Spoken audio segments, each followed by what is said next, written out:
Welcome back to The Blend. You may remember the film from years ago called Midnight Express, the terrifying true story of Billy Hayes and his imprisonment in Turkey. Well, now the man himself is in town with his one-man show riding the Midnight Express. That's right, and you have a chance to see it this weekend. He joins us now with more. Welcome, Billy. Thank you. It's great to have you. Great to have you. Nice to be here.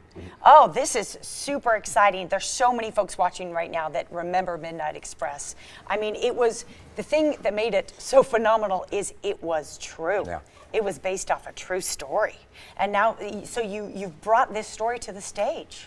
Yes, about 5 years ago, I had a chance to kind of organize all of these thoughts. This is 50 years later, and to put it on stage. I've been an actor for 40 years. I didn't do it for a long time. I was afraid people were tired of hearing this story. I realized that was my own insecurities. Yeah.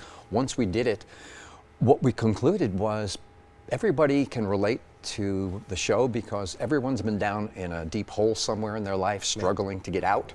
My story's a little more compact and dramatic, but it's the same. Everybody's been there. So Let's talk about this year. So in 1975, you escaped from Turkey. I was arrested in 1970. I escaped in 1975. 3 years later, the film comes out. The movie came out. That was quick. The book came out virtually 6 months later. I was a writer. It's what I was doing before I went and got arrested. So I got my book published, and then the book wasn't even finished when suddenly the film people had picked it up. It was a very different transition than most guys coming out of prison. But it was a process for you. I mean, just getting out of prison. It's not like, all right, I'm great. Hey, let me go down to the Dunkin' Donuts and get myself a coffee. Life's great. Now, you had to like get into a zone, and acting was kind of that release for you, wasn't it? True. Acting became the therapy that I guess I so desperately needed. Said I didn't, I'm fine, but I did. I needed to process all this stuff, and my acting teacher sort of forced me to face it and realize this is the stuff I can use as an actor, as my gold. And at that point, I also met the woman who is still my wife today, 39 years later. Wow.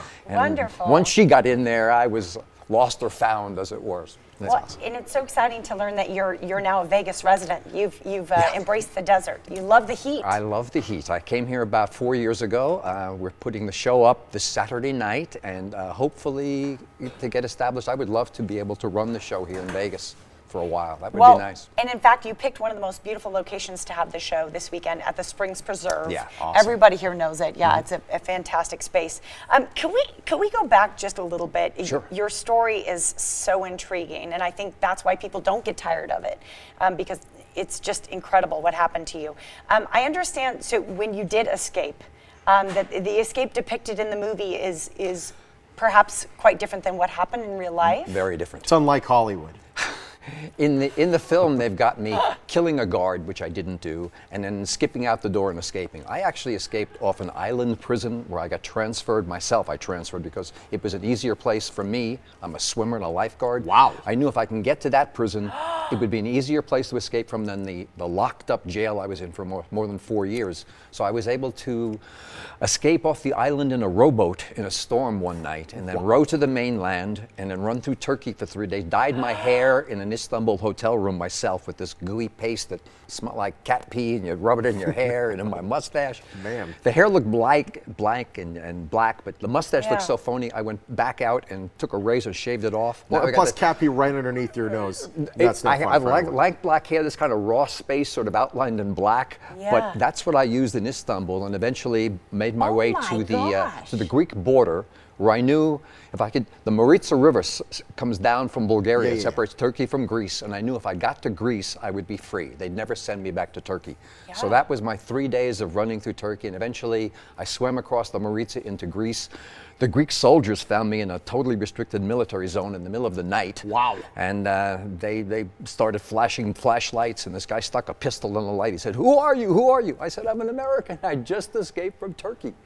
And the Greeks, of course, were very nice to me. They were like, Opa, come on in. Yeah, You know, they exactly. kept me in a little room in the woods where I got caught because they tried to figure out what to do with me. It took the Greek Sure. government eventually 12, but they were very nice while I was in there. They brought me books and food. Nice. And then the Greeks deported me as being a bad influence upon the youth of Greece, which Wow. is the same charge against Socrates. Wow. That's what I said. Wow. Nice. You're in great company. Who was the first American you remember speaking with after that rescue?